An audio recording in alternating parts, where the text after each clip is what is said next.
আজ বুধবার 23শে আষাঢ় 2026 সালের 8ই জুলাই, সিংহ রাশি, সিংহ লগ্ন, লিও সাইনের জাতক জাতিকাদের আজকের দিনটি কিন্তু এক কথায় বেশ কাটতে চলেছে।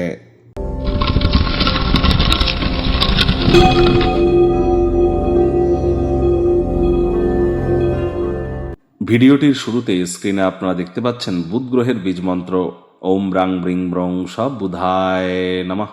সকাল দুপুর সন্ধ্যা 3 বেলায় বুধের এই বীজ মন্ত্র আপনারা 108 বার করে জপ করুন। যারা দীক্ষা নেননি ইমিডিয়েট দীক্ষা গ্রহণ করবার চেষ্টা করুন, কারণ বৃহস্পতি দেবগুরু তিনি কিন্তু অতিচারী হয়েছেন শনির নক্ষত্র পুষ্যা নক্ষত্রে। আর বুধ কিন্তু এখন বর্তমানে বক্রী অবস্থানে আছে। Share market, crypto market, commodity market, currency market, metal market, এই সমস্ত জায়গায় যারা intraday, scalping, hedging, short selling, F&O বা ফিউচার অপশনে কাজ করেন বা কোনো প্রকার ট্রেডিংয়ের সাথে যুক্ত আছেন, তাদেরকে কিন্তু অত্যন্ত প্রিকশন নিয়ে চলতে হবে। মার্কেট কিন্তু এ সময় অত্যন্ত ভলাটাইল থাকতে চলেছে, বিশেষ করে 23শে জুলাই পর্যন্ত। এর ফলস্বরূপ মার্কেটে অত্যন্ত দ্রুত বুল রান বা বিয়ার রান কিন্তু আসতেই পারে, অথবা মার্কেট কিন্তু এ সময় আপনার নাগালের বাইরে চলে যেতে পারে, যার কারণে আপনি চাইলেও কিন্তু আর মার্কেটকে কন্ট্রোল করতে পারবেন না। সুতরাং এ সময় একটু ওয়েট অ্যান্ড ওয়াচ পলিসি গ্রহণ করাটাই কিন্তু আপনাদের ক্ষেত্রে বেটার হতে চলেছে।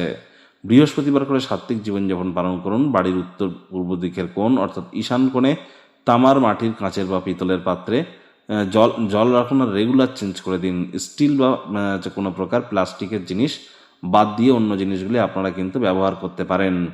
আর যারা দীক্ষা নেননি ইমিডিয়েট দীক্ষা প্রাপ্তির চেষ্টা করুন। সবুজ শাকসবজি খাওয়ার মাত্রা বাড়িয়ে দিন, সবুজ এলাচ খাওয়ার মাত্রা বাড়িয়ে দিন। পারলে হিজড়া বা উভয় লিঙ্গের জাতিকাদের আপনারা কিন্তু কোনো কিছু উপহার কিন্তু আজ প্রদান করতেই পারেন। এর ফলে বিদ্যা, বুদ্ধি, ব্যবসা, মানুষকে বোঝানোর ক্ষমতা, এ সব কিছুই কিন্তু আপনারা বৃদ্ধি করতে সক্ষম হবেন। ভাগ্যমিটার আজ আপনাদের বলছে 6.5 আউট অফ 10। ভাগ্য আপনাদের অনুকূলেই থাকবে। দীর্ঘদিনের পুরনো কোনো রোগশোক, অসুস্থতা থেকে মুক্তিপ্রাপ্তির পথ আপনারা পরিলক্ষিত করতেই পারেন। আজ কায়িক পরিশ্রম হলেও শরীর মনে সতেজতা এবং তরতাজাই আপনারা অনুভব করবেন। নিজের খুশিকে অন্যদের সাথে ভাগ করে নিলে শরীর মনের বিকাশও ঘটবে। অর্থগত ব্যাপারে আয় ইনকাম তো বাড়বে, তবে খরচও বাড়বে, যার কারণে সঞ্চয় কিন্তু ঘাটতি পড়তে পারে। এজন্য নতুন উদ্যোগ, নতুন পরিকল্পনা, নতুন নির্মাণ কার্যকে আজ পিছিয়ে দিন। যা যেমন চলছে তেমনটি চলতে দিন।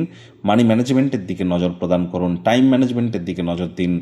চাকরিজীবী যারা আছেন তাদের অফিসে কম কথা বলে কাজ বেশি করতে হবে। কোনো নতুন কর্ম শুরু করার আগে অভিজ্ঞ ব্যক্তিবর্গদের সাথে দরকারি আলাপ আলোচনা করে নিতে যেন ভুলবেন না। সেটি কিন্তু আপনাদেরকে অত্যন্ত লাভান্বিত করবে। রাজনীতিবিদ যারা আছেন জনসংযোগ বৃদ্ধি করুন। হার্ডওয়ার্ক, কঠোর কায়িক পরিশ্রমের কোনো বিকল্পই কিন্তু নেই। শিক্ষার্থী বিদ্যার্থীদের পড়াশোনায় মনোযোগ আরও বৃদ্ধি করতে হবে। উচ্চশিক্ষার জন্য যারা বিদেশ যাত্রার কথা ভাবছিলেন, ভাগ্যদেবীও আজ আপনাদের পক্ষে নেই। আজ রোম্যান্সের প্রভূত পরিমাণে সুযোগ তো আপনারা পাবেন।